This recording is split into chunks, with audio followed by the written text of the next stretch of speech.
There are some people brought to him, meaning to the Lord Jesus, a man who was deaf and could hardly talk, and they begged him to place his hand on the man. After he took him aside, away from the crowd, Jesus put his fingers into the man's ears. Then he spit and touched the man's tongue. He looked up to heaven, and with a deep sigh said to him, Ephphatha, which means, be opened. At this, the man's ears were opened, his tongue was loosened, and he began to speak plainly. Jesus commanded them not to tell anyone, but the more he did so, the more they kept talking about it. People were overwhelmed with amazement. He has done everything well, they said. He even makes the deaf hear and the mute speak. And may we receive blessing through the reading of this beautiful story. So let's take a look at the story. The man was deaf and mute. Maybe we should say the man was deaf, therefore mute. Dahil sabi po ng mga doktor, ito daw pong deaf person is unable to speak because he cannot articulate the sound of spoken words. Why not? Because he cannot imitate the sound of what he does not hear. At yung pagsasalita ay pagkopya lang ng mga nadidinig nating mga sounds. Kaya yung batang lagi mong kinakausap, nagiging magaling magsalita. Yung ayaw mong kausapin at yung mga mahihiyain na mga magulang at hindi nag-uusap, nagiging ganun din ang bata, kadalasan. Now, a partially deaf person can partially speak because a person can hear some sounds, although probably will not be able to speak very well. So ito po yung dinalang pasyente sa Panginoon, isang deaf and mute. And the people asked Jesus to lay his hand on the man. Kailangan hawakan niya. You see, touching and laying on of hands was, and still up to a greater extent, is common practice in spiritual healing. So dinilang nila po ang bingi at pipi, halos na taong ito, at gusto niyang hipuin ni Jesus. And Jesus took him aside privately. Hindi na uubusan ng napakarami mga taong nag-uusyoso, mga curious, may mga faithful, meron namang critics, pero nandun lahat ng tao. So the Lord took this person aside in a very private way, brought him to a place where nearly all the others were not. You know, there was a very private, a very quiet, some people say a very esoteric and mysterious aspect of Jesus' ministry. Na kuminsan, hindi na po natin nabibigyan niya ng pansin. Dahil sa sobra nating pag-aaral, nalilimutan natin na merong mga bahagi at merong katangian ng pagtuturo ng Panginoon na merong misteryo. Hindi lahat ay nakabunyag, hindi lahat ay nakikita. Kaya naman, ang pinakamadalas niyang ibilin sa mga tao, bukod sa huwag kang matakot, ay huwag mong ipagsabi ang nangyari. This admonition for secrecy is a frequent theme in the Gospels. Apparently, the Lord has a way, probably a technique, a system of bringing these people into a situation where they could be healed. And this was not shown publicly. So the Lord would always set people aside, bring them away from the crowd, heal in secret almost, and then tell the people, don't tell others what happened. Keep quiet. And what did the Lord do? The Lord stuck his fingers into the patient's ears. Siyempre, hindi naman siguro buong-buong inilubog niya yung daliri niya doon sa tenga dahil mararating na yung utak ng tao. Hinawakan lang siguro yung medyo bunganga ng tenga. It was a form of forceful and localized touch. And prophecy must be remembered. Isaiah 35:5, then will the eyes of the blind be opened and the ears of the deaf unstopped. Isa itong prophetic sign, isang pangitain at isang patotoo na dumarating na at pumapasok na ang panahon ng kaligtasan. It is a prophetic sign that would signal the age of redemption, the age of the Messiah. Now, going back to what Jesus did, aside from sticking his fingers into the ears of this patient, he spat and applied his saliva on the man's tongue. Sa 21st century standards of hygiene, you'll be squeamish and you'll squirm and you'll say, parang, gusto nyo ba yon? Kung papagalingin kayo, lalagyan ng laway nung nanggagaling yung dila nyo, kasi huwag na lang, mananatili na lang kung pipi. Buti na lang, noong mga panahon na yon, wala pa silang malay tungkol sa bakterya. Wala pa silang malay tungkol sa microbiology. At it was a standard practice in his time. There's another example in Mark 8:23. He took the blind man by the hand and led him outside the village. Dinala na naman sa malayo. When he had spit in the man's eyes and put his hands on him, Jesus asked, "Do you see anything?" So, nilagyan din niya nung kanyang laway. Saliva was also applied for healing in other instances, katulad sa John 9:6. Having said this, he spit on the ground, made some mud with saliva, and put it on the man's eyes. Merong part of him that goes with the element of healing that becomes a part of the patient. As you see, it's mysterious, it's esoteric. Hindi kayang ipaliwanag ng very objective observation. But belief in the curative and even magical power of human saliva is common. It was common during the times of the Lord. In fact, it is common in rabbinic literature. Yung mga sulatin ng mga rabbis nung panahon ni Jesus, napakaraming mga report tungkol dyan. In fact, this action of using saliva for supernatural use like healing was forbidden by the rabbis of Israel. In other words, Jesus was breaking one of the laws and rules of the rabbis by doing what he was doing. Pinagbabawal yun ng mga rabbi, either dahil talagang walang kwenta yon o dahil alam nilang may power yon at siguro sila man maglagay man ng kutakot-takot nilang laway, hindi makapagpagaling, pinagbawal na lang nila. You know, ganun ang relihiyon eh. Yung hindi mo magawa na ginagawa ng iba, pinipintasan mo. Sinisiraan mo at kung pwede mong ipagbawal, ipagbabawal mo. No? Kung pinagbabawalan yung mga ibang churches, yung mga member nila na magpapalakpak, pinagbabawalan nila na gumawa nito, gumawa nun, dahil ginagawa ng iba. So, nakita natin yung rason nitong mga rabbis, pinagbabawal nila yan. And then, Jesus looked up to heaven. So, kung isa-isahin natin, nilagay niya yung daliri niya sa mga butas ng tenga, tapos, nilagyan niya ng kanyang laway yung dila noong taong pipe, at siya'y tumingala sa langit. Obviously, he prayed because the Bible said he sighed. Hindi na verbalize yung prayer, another mysterious element of the healing. Walang formulang sasabihin, bumalakabu, rarara, walang mga ganon. Yung he sighed, bumuntong hininga in prayer. And here we see the emphasized role of prayer in healing. Jesus prayed. In this instance, and in many instances, Jesus did not make a direct claim to be the healer. He prayed for healing. He prayed to the Father in heaven. And that must be clear. Huh? And then he said, Ephata, meaning be opened. Isa sa mga patotoong napaka-genuine ang statement na ito because it's in Aramaic. It's a direct quote na bumaba sa tradisyon hanggang masulat sa Biblia yung sinabi niya na salita na ito. And it is a command. Now we see another element, the power of Jesus' words. It was a command. Sabi niya, be opened. Akala mo isang living being yung kinausap. Be opened. It's a command. Kaya siguro, ang mga herbolaryo ng Pilipinas ay bumubulong sa mga langis at mga bago ipahid-pahid sa binubulong-bulungan nila. Who knows? They might also be commanding the liquid to do something supernatural na, syempre, ipinagbawal uli ng relihiyon. No? Christian theologians demonized this practice. Maybe because the Christian theologians cannot do anything kahit magbubulong sila.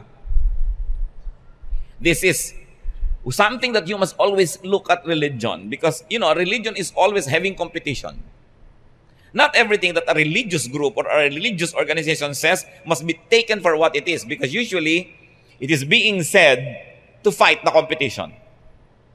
Kaya dapat nire-review mo ang pananaw. At trabaho ng mga relihiyon to demonize everybody and everything outside of them. Tatakutin ka, demonic yan, evil yan, para huwag kang lumapit doon. Dahil baka ka mapagaling doon na hindi mo na sila balikan. Dahil hindi ka nila mapagaling.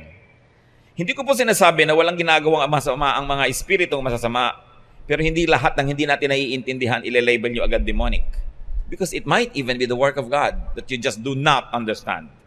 Katulad nung panahon ni Jesus, na siya ay nagpapalayas sa mga masasamang espiritu. Anong sabi naman ng relihiyon? Anong sabi ng templo? Nagpapalayas siya ng masamang espiritu kasi masamang espiritu din yan eh. Nagkakaintindihan sila, nagko-cooperate sila para magpa-impress. They called the work of Jesus the work of Beelzebub, the work of the prince of demons. Dahil naiinggit sila at hindi nila magawa yon. Kaya huwag din kayo nagpapapaniwala ngayon sa lahat ng religious leader na sabihin, kulto yan, demonic yan, evil yan, baka kuminsan inggit lang sila. Nangyayari yon. Kaya kailangan susuriin mo, ano bang doktrina ang sinasabi nila, ang ginagawa nila. Hindi ako agad-agad na lang maniniwala. I'd like to share with you something very interesting which probably you should personally investigate. Reportedly, there is this Japanese called Masaru Emoto, no?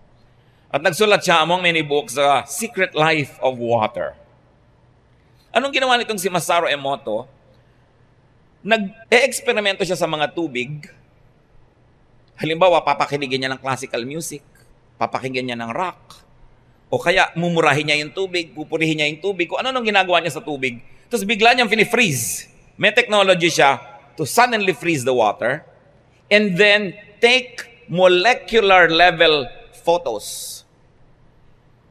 Through very powerful microscopes and cameras, kinukuha na niya yung molecular arrangement ng tubig. At ito yung inilathala niya sa libro. Alam niyo po ang nakita niya? Yung tubig na pinakinig niya sa classical music, ang ganda-ganda ng arrangement ng mga molecules. Meron ding pattern, may balance, may harmony. Yung tubig na pinakinig niya sa rock, nagkawasak-wasak yung mga molecules. Nagkagiba-giba at ang pangit-pangit ng arrangement parang sumabog. Tulad din ng mga naging experiment noon sa halaman, yung mga halaman na pinakinig ng classical and the usual what we call beautiful music. Tapos yung halaman lumago, gumanda, pero yung binombard ng rock music na looy. Parang mga tao rin yung sobrang mahilig kuminsan sa rock, di ba? Yung nagkakabuang-buang, kung ano-anong nangyayari. Na hindi naman lahat, no? Pero meron. Usually, yan ang mga suwail na anak, yan ang mga ayaw pumasok, ayaw maligo. Usually, ha? May nangyayari talaga, kaya dapat pag-aralan. Ngayon, balikan po natin yung tubig. Anong nakita natin doon sa experiment ni Masaru Emoto na hindi ko man buong-buong ine-endorse sa inyo? Sabi ko nga, di pag-aralan nyo rin, tingnan nyo. No? Liquid reacts to music and liquid reacts to human emotion. Apparently. Interesting. Kaya nga siguro yung mga hilot, binubulong-bulungan yung mga langis, yung mga tubig-tubig bago ipainom sa'yo. Tayo naman, hindi natin intindihan, demonyo yata ito, masama yata ito. Well, it's still possible, but I am not saying it is not. I'm not saying it is. I'm saying there is something that happens when people command even this kind of elements. You know, because people were made in God's image, there is power that is in us because we were made in God's image. Ngayon yung power na yun ang nadidistort, yun ang nasisira, kaya inaagaw ni Satanas tayo para magamit niya yung power na yun. But when God speaks, sabi niya, let there be light, let there be this. Nagkakaroon nga, nagsasalita siya. Kaya sabi ni Jesus, be open, bumubukas, sumusunod. Gaano karami doong kapangyarihan na yun ang ibinigay niya sa tao? Dami. Yung bata lang sabi, ay, batang yan, malikot yan, alam mo, makulit yan, ayaw niyang matulog. Talagang yun nga ang gagawin ng batang yun. Pero sabihin mo, alam mo yung batang yan, ang bait-bait yan. Lagi yung tumutulong. Nadidinig yun, matulong nga siya ng tulong. The power of the spoken word. Kaya yung batang pinupuri mo, talagang nagkakaroon ng confidence. Yun namang lagi mong pinipintasan, talagang nagkakaroon ng inferiority complex. There is power in what we say. Kaya sabi mo, masisira ang araw ko na to. Kadalasan nangyayari nga. Mahiwaga. At yun kuminsan ang problema ng Christian scholarship. Sobrang naging philosophical na wala yung hiwaga. Pero ang totoo, yung Word of God, ang dami niyang mystery. Kaya dapat meron tayong space kahit malang konti para sa ganung mga bagay. Kaya siguro itinuro sa ating ipag-pray ang ating kakanin. No? Na pag ipinagpe-pray natin, i-bless mo po ito, linisin mo po ito, nagsusunuran yung mga molecules nila. Pero pagkakain ka pa na, sabi mong, ito na naman ang ulam, sawang-sawa na ako sa ulam na to, hindi na ako makakakain. Talagang hindi ka makakakain, talagang nawawala ng kwenta. Pero pag sabi mong, wow, ang sarap ng ulam natin, ang ganda, talagang ang masasarapan ka. Dahil yung power ng iyong salita, di natin alam. That's why, when we pray for patients, di ba ang mga Kristiyano, nilelay hands pa natin ang mga patient. At pagka yung naglay hands ay may pananalig at may power siya na spiritual, talagang may nangyayari, gumagaling. At pag nananalig naman yung pasyente, kung tutuusin po natin na yung human body is about 60 to 70% water or liquid, kung ako na may pananalig at kasang-ayon ng Diyos ang pag-iisip ko at yung mga molecules ko, kalinya ng kalooban ng Diyos, at hihipuin ka at ipapanalangin ka, mahirap bang ma-influensya yung molecules ng katawan mo rin? Kaya siguro sa Bible, sa prayer, hinihipo pa natin, ipinagpe-pray natin. At sabi, yung mga elders of the church, pahira ng langis ang pasyente at ipanalangin ito. May liquid na naman na ina-apply. Pero pag sobra tayong scholarly sa ating mga pananaw, nawawala lahat ng bagay na yon.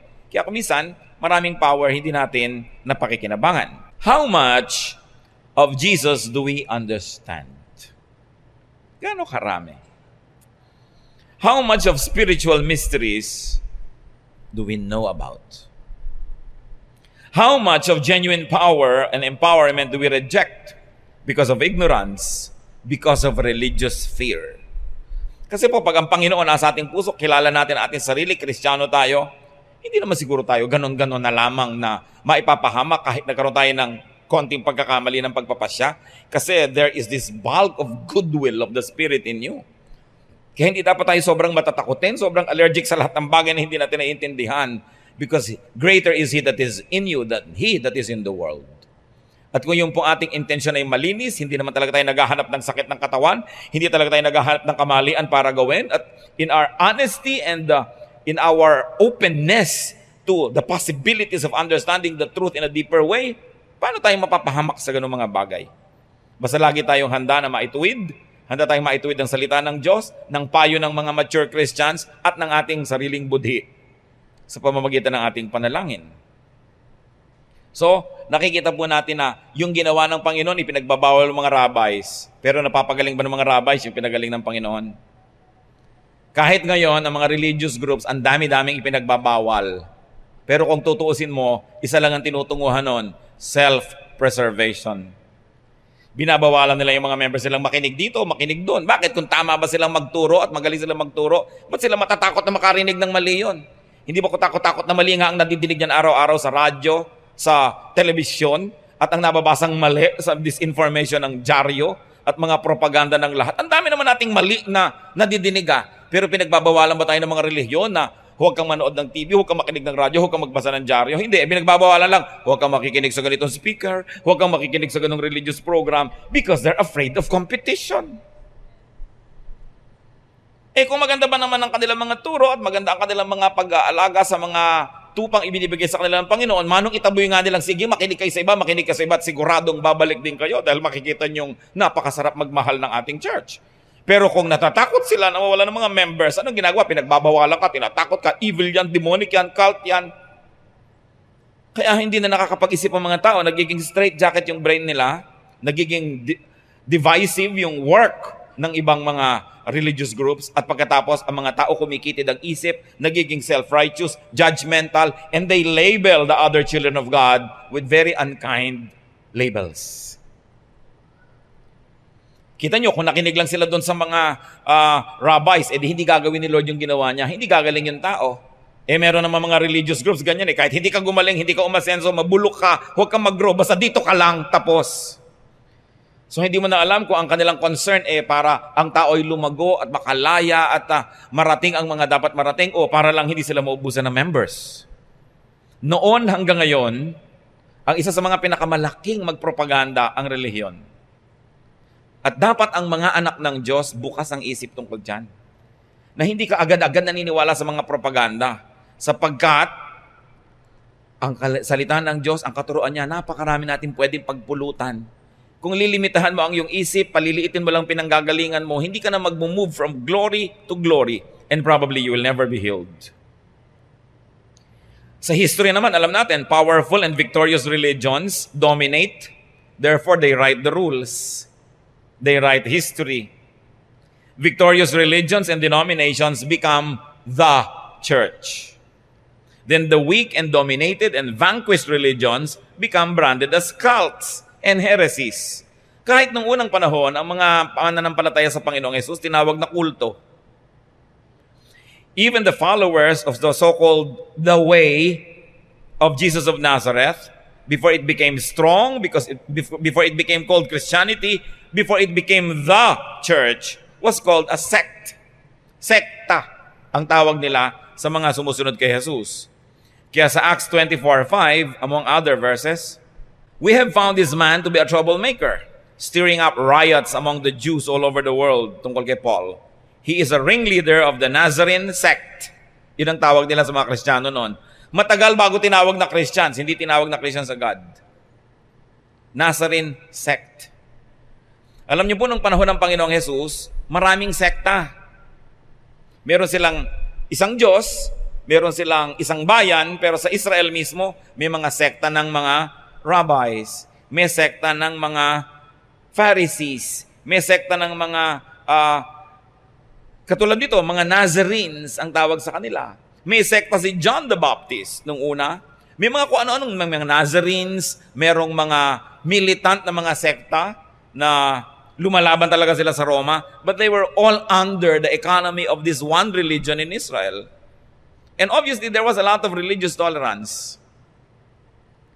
Kaya kahit sa istorya nitong si Jonah, no, na inihagi sa tubig at kinain ng isda for 3 days, nung sinisiklot-siklot na ng alon nitong sinasakyan nilang barko, anong sabi po ng kapitan? O kayo, magdasal-dasal kayo sa kanya-kanyang Diyos. At nang malaman natin kung anong lunas ito, nakita niyo po yung religious tolerance nila noon. Na pati sa panahon ni Lord, ang dami-daming mga groups, may kanya-kanya mga shades of meaning, and they were all coexisting with one another. Well, of course, obviously, competing also with one another for membership.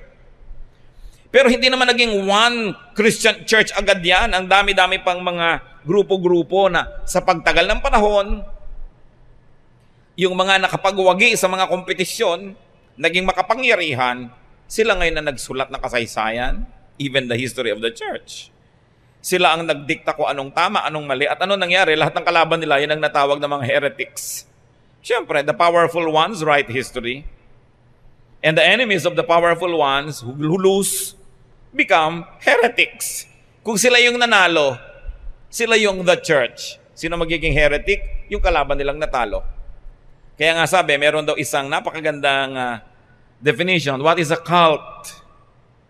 A cult is a religion of the weak. Because you will never call the religion of the strong and the powerful a cult, even though by its teachings, it really is. No? So, may political consideration ng lahat ng mga bagay na yan. Bumalik tayo sa storya. Na lahat tayo naman narating lang natin dahil pinag-uusapan natin yung tubig, yung mga utos dyan, yung mga bulong-bulong, etc., etc. Kaya di ba tayo man, bago inom, pagpalain mo po Diyos ko ang tubig na ito, linisin mo po para sa ikabubuti ng aking katawan, etc., etc. Pinagpe-pray natin. At huwag natin kakalimutan.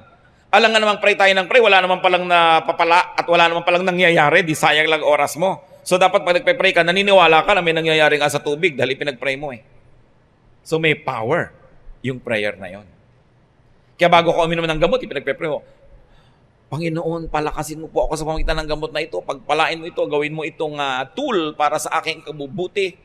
Di ba? At pwede mo rin utusan sa pangalan ni Jesus, gawin mo ang trabaho mo. Di ba? Pagalingin mo ako. Kaya ang tao, pag nananalig, gumagaling na eh. May mga matatanda nga, dadaling pa lang sa doktor eh. Gumagaling na sa daan.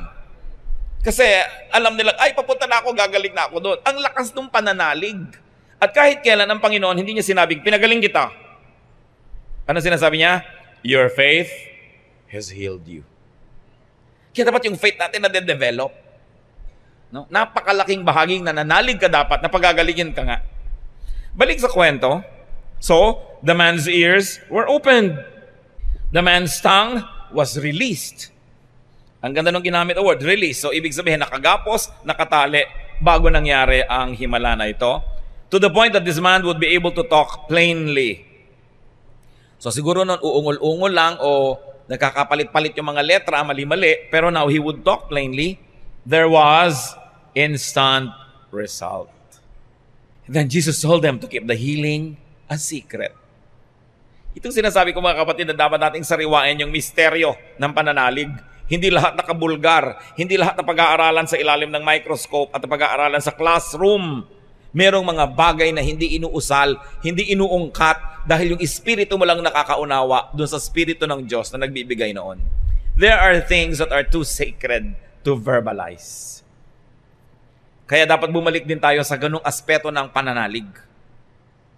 The man and everyone else talked zealously about it. As usual, there was a typical instruction to keep quiet, and there was a typical disobedience on the part of the healed person. There was a typical response and reaction. Ipinagdaldal nila yung sinabing ipaglihim. Kaya may nasira siguro sa mga plano ng Panginoong Jesus na bumantog siya agad, ang bilis-bilis, marami agad na ligalig. Marami pa siyang gustong gawin na dahan-dahan, na bigla na lang biglat, nalaman na ng lahat. Hindi na siya makapasok sa mga bayan-bayan, hindi na siya makapagturo ng lubos, at lagi na lang siyang dinudumog ng mga gustong magpagaling. Samantalang hindi naman yung panggagamot ang number one niya na dahilan kung bakit siya nagpunta sa mundo, kundi para magturo ng daan to the kingdom of God. But because it was dramatized too much, too soon, then many things got into the picture. Now, that was the story in Scripture. What has it got to do with us? Ano ngayon? Let's take a look at our story. Dahil tayo naman talaga yung pipe at bingi na yon na pinag-uusapan. Tayo yon. Tingnan ninyo ang katabi nyo kung hindi. Tanungin nyo, pipi ka ba? Yan, hindi. Oh. Bingi ka ba? Hindi. Oh. Yung bang mga sinasabi sa inyo ng Diyos, sinusunod mo, dinidinig mo, ini-ignore mo, para kang bingi. Yung bang mga sinasabi ng Panginoon, unawaan mo lahat? Hindi siguro. Di bingi ka nga, tayo nga yan. Kaya nga natin pinag-uusapan kasi ano naman ang pake natin sa Kanya? We are this man. Because many of us are deaf. Many of us are spiritually deaf, to be exact. Although some may really be physically deaf, pero hindi naman yun ang gusto nating tukuyin ngayon. Yung spiritual deafness and muteness. We do not and we cannot hear God's word. We do not and we cannot hear God's truth. Why? Because we choose not to listen to the truth. We choose not to listen to God's word. Not all the time, but at least there will be some times. Pag hindi convenient, pag hindi natin gusto, hindi makakabuti sa atin, pinipili natin kung anong sinusunod sa salita ng Diyos. If there's a certain part of us, like this deaf and mute man, then we have something to learn. Acts 28:27. For this people's heart has become calloused. They hardly hear with their ears, and they have closed their eyes.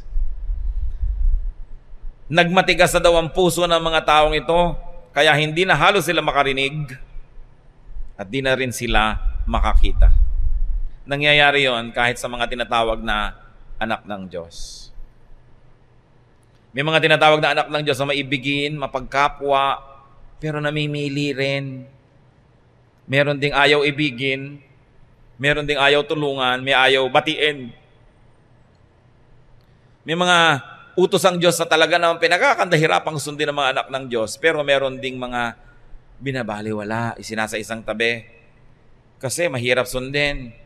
Kasi kailangan i-rearrange ang buhay.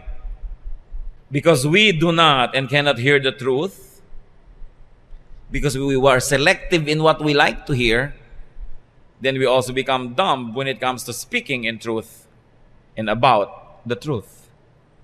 Tulad po ng binanggit natin kanina, bakit ba nagiging pipi ang bingi? Sapagkat ang pananalita ay nangyayari lang kung may nadidinig ka at nakokopya mo ang tunog nun. So kung wala kang nadidinig, wala ka ring maipaparinig sa iba. Kaya ang mga taong walang naririnig na katotohanan ng Diyos, wala rin silang maipaparinig na katotohanan sa iba. Sa katunayan, kung ang nadidinig nila yung mga kabalbalan at mga kaululan at mga kamalian at kalaswaan, sa totoo, yun din ang madidinig sa kanila. Siyempre, garbage in, garbage out. Kaya yung hindi laging nakikinig ng katotohanan, huwag umasa na makapagsasalita ng katotohanan.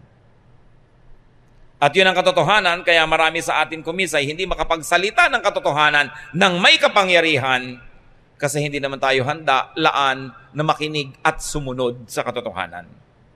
Iba yung nadidinig mo, literally, physically yung sound waves, pero ang pinag-uusapan natin na pagdinig dito ay yung pagdinig to the point of obedience. Nakikinig tayo sa salita ng Diyos para sumunod. Dahil ang Diyos, pag nagsasalita, hindi siya nagsasalita para mang-aliw, hindi siya nagsasalita para tanggihan, nagsasalita siya para sundin. Dahil Diyos siya. So, pag nagsasalita ang Biblia, pag nagsasalita ang mga katuruan, sinusunod ba nating lahat o namimili tayo? Sapagkat kung pinipili lang natin kung ano yung katanggap-tanggap, kaibig-ibig at masarap sundin, malilimita ang ating bokabularyo dun din at pag nagsalita tayo, hanggang dun lang tayo pwede magsalita. That's why if you are deaf, you will be dumb. That's why many people are spiritually dumb because they are spiritually deaf. So you don't hear inspiring words from them when you need inspiration. You don't hear empowering and encouraging words from them when you are weak. You don't hear guiding and inspiring and empowering words when you need it. Kadalasan, ang nadidinig mong salita pa sa kanila, yung nakakapagpahina ng loob, yung nakakapagpagalit, yung nakakalito, kasi yun lang ang dinidinig din nila. What goes in comes out. No truth in, no truth out. Little truth in, little truth out. Kaya sa Matthew 15:18, but the things that come out of the mouth come from the heart, and these make a man unclean. You want to know what is inside a man's heart? Just listen to what comes out of his mouth. And you want to know what people hear? Just listen to them speak, because what they hear is what they will say. Kaya nakikita niyo yung mga taong nakababad sa salita ng Diyos, pag bumaka ng bibig, verses. Yung mga tao na nakababad sa kabutihan at kabanalan ng Diyos, pag bumuka ang bibig, kabanalan, kabutihan. Kaya hindi mahirap malaman kung anong laman ng puso ng tao. May magsasabi, Christian siya, Christian leader siya, siya ay deacon or elder o pastor. Pero pag nagsalita, lalo laban doon sa mga kakompetensya nila sa kanilang bokasyon, malalaman mo kung ano laman ng puso. Therefore, malalaman mo kung anong dinidinig ng tainga. Hindi mahirap na malaman. We need the touch of Jesus so our ears can hear the truth. We need. John 8:46-47, if I am telling the truth, why don't you believe me? He who belongs to God, read it? Yan. He who belongs to God hears what God says. So if you don't hear what God says, you know the conclusion. You probably do not belong. Or you belong pero nagbibingi-bingihan. Kaya kailangan ng pagbabagong loob. We need the touch of Jesus so our tongues can speak the truth. Nauumid ba ang inyong dila para magsabi ng totoo at tama? Nasisimi ba tayo at tayo ba ay nahihiya, nawawalan ng lakas ng loob na magsalita ng katotohanan? Lalo't kung ang kaharap natin parang mas mayaman, mas malaki, mas makapangyarihan. May yayaman pa ba't lalaki at mas makapangyarihan kaysa sa Diyos at sa kanyang salita? Pero kung maliit lang nun ang kinakain natin, nahihigitan talaga siya ng iba, nagiging mas malaki yung iba kaysa doon sa Diyos na nasa puso natin. That's why it is important that the ears be opened so that the mouth will also be released according to the Lord's word. So many people find it difficult to speak truthfully. In fact, there are people who find it easier to lie than to tell the truth. Why? Because they want to be convenient. It will benefit them to lie, so they lie. If it will benefit them to tell the truth, then they tell the truth. In other words, their morality is for sale. It goes to the highest bidder. Kung sino ang mas ipapangako na premyo, nandun ang kanyang moralidad. So kung sa kasinungalingan siya uunlad o giginhawa o makakalusot, yun ang gagamitin niya kasi yun ang kailangan niya sa panahon na yun. So ang Diyos niya, papalit-palit. Pinakabilin-bilinan, you have only one God. Hindi pa iba-iba. We should all be free to speak truthfully. When we look at the story, what challenges do we receive from it? First of all, we should bring, and you bring, I bring mine, you bring your deaf, mute loved ones to Jesus. Especially bring your own deafness and muteness to Jesus. Receive His touch. Remember, we are the man in the story, so we can receive the touch of Jesus. Obey the truth that you hear. Do not ignore it. Kapatid, anong katotohanan ang nadidinig mo ngayon na sinisikap mong huwag pansinin? Anong pagtutuwid ng salita ng Diyos ang naririnig mo na ngayon, noon pa paulit-ulit, pero nagbibingi-bingihan ka kaya? Obey the truth. Do not ignore it. Jesus is truth. When you ignore the truth, you ignore Jesus.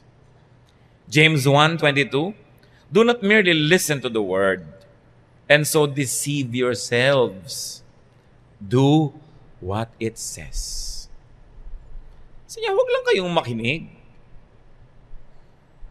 Nililin lang nyo lang ang sarili nyo. Kung matapos yung marinig, di nyo na masusundin.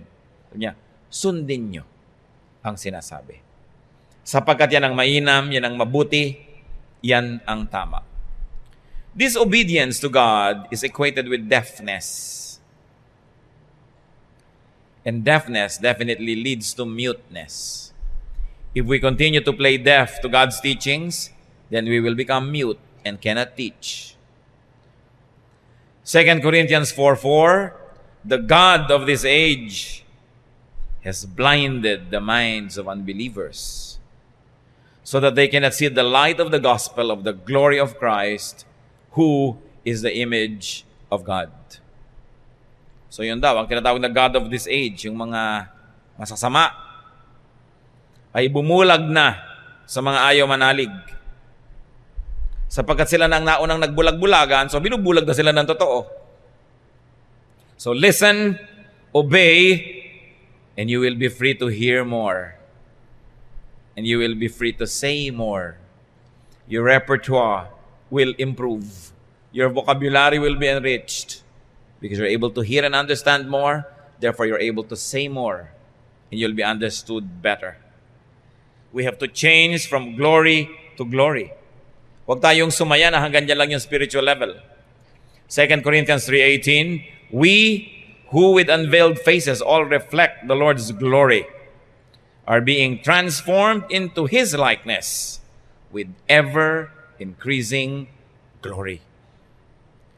Pabanal ng pabanal, lalong nagiging kawangis ng Diyos, tuloy-tuloy na umaasenso ang paglagong espiritual. Yan ang inaasahan sa atin at yan ang dapat din nating asahan. So we're here to understand, and we understand to speak well. Can we speak well about God? Can we speak well about godliness? Can we explain beautiful, mysterious, grand things of God?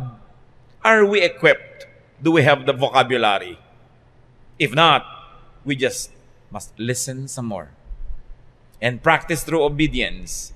And definitely we will become eloquent if we forever and always and constantly dedicate ourselves to hearing the word of God. So we need Jesus' touch so our ears and tongues may be healed. The way to speaking well is by listening well. Kaya sabi sa James 1:19, my brothers, take note of this. Everyone should be quick to listen, slow to speak. Dear God, we thank you for your reminders. Salamat po sapagkat mahal nyo kami. Hindi nyo kami pinababayaan. Salamat po, O Diyos, dahil kayo po ay nagbibigay ng paraan para lalo kaming mapaalalahanan sapagkat ang gusto nyo hindi tumigil ang pag-asenso ng aming espiritu. Lumalapit kami ngayon, Panginoon, at nagpapasuri sa inyo. Ayaw naming makinig lang. Gusto namin magkaroon ng aksyon, Panginoon, dahil kami nakinig. Tulad ng ginawa mo, Panginoon, na paghipo sa lalaking iyon na tinunghayan namin ang kasaysayan. Hipuin niyo po ang aming mga tainga. Utusan ninyo na magbukas ito.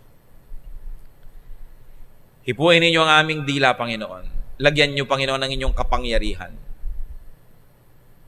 Let your element be ours, O God, so that we may partake of your essence and we may be set free.